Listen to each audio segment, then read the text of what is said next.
ఎలా ఉన్నారా? అందరు బాగున్నారా? ఈరోజైతే మీకు ఒక చిన్న విషయం చెప్తామని మీ ముందుకు వచ్చాను. అయితే నన్ను మాత్రం తిట్టుకోకండి ఎవరు సరే, ఓకేనా? ఏమి లేదండి, ఇప్పుడు ఆన్లైన్ గేమ్స్, ఆన్లైన్ జ్యోతిష్యాలు ఎక్కువైపోయినాయి కదా, వాటి గురించి చెప్తామని. ఆన్లైన్లో ఆటలు అనేది కరెక్ట్ అయితే కాదు. ఏదైనా ఆటలు, ఏ ఆటలో అంతవరకు ఆడాలో అంతవరకే. నిజం చెప్పాలంటే ఇప్పుడు నలుగురు మనుషులు పోగయ్యి ఏ ఆటలో ఆడుకోవడం లేదండి కదా. ఫోన్లోనే ఆడుతున్నారు ఒక్కొక్కరు. ఏంటి ఆన్లైన్ గేమ్స్ ఆడి నాకు తెలిసిన కుటుంబంలో 8,50,000 పోగొట్టుకున్నారండి. అక్షరాల 8,50,000 పోగొట్టుకుంటే నిజంగా అది విని, అంటే అదేదో కేసు కూడా అవుతుందండి, సివియర్. వాళ్ళు వచ్చి చెప్పారంటే ఇలా అండి అని. ఆ తండ్రికి నిజంగా హార్ట్ అటాక్ అండి. అది విన్నాగా ఆ రోజు ఆయనకి హార్ట్ కొట్టేసింది. 2 days విన్నారు, తర్వాత అయితే ఆయన ఎక్స్పైర్ అయిపోయారు.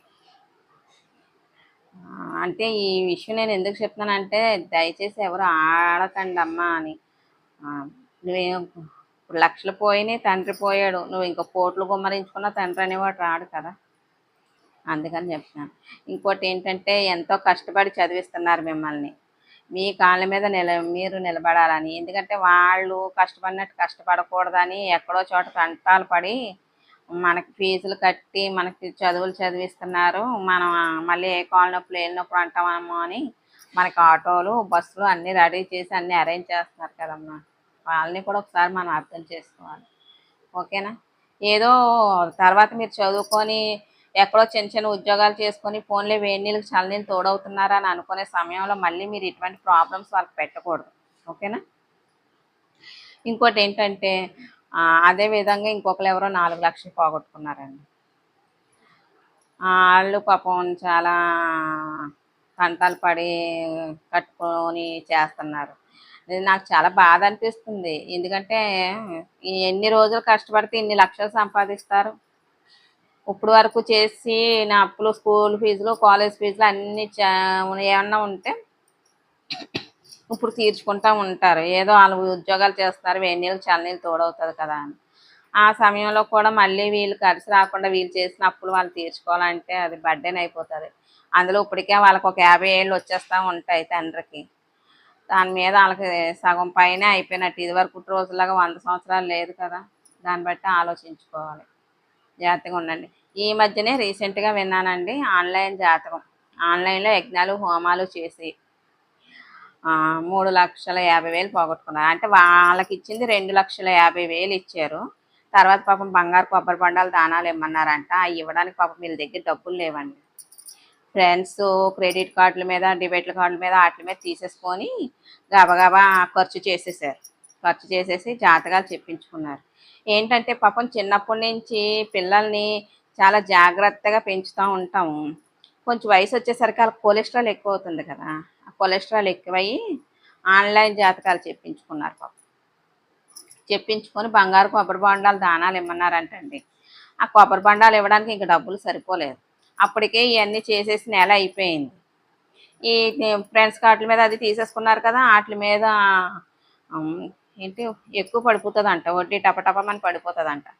అలాగా అవన్నీ పీకల మీదకి వచ్చాక ఇలాగే ఇంట్లో చెప్తే నానా పాటలు పడుకొని వాళ్ళు కూడా ఇలాగే తీర్చుకున్నారు.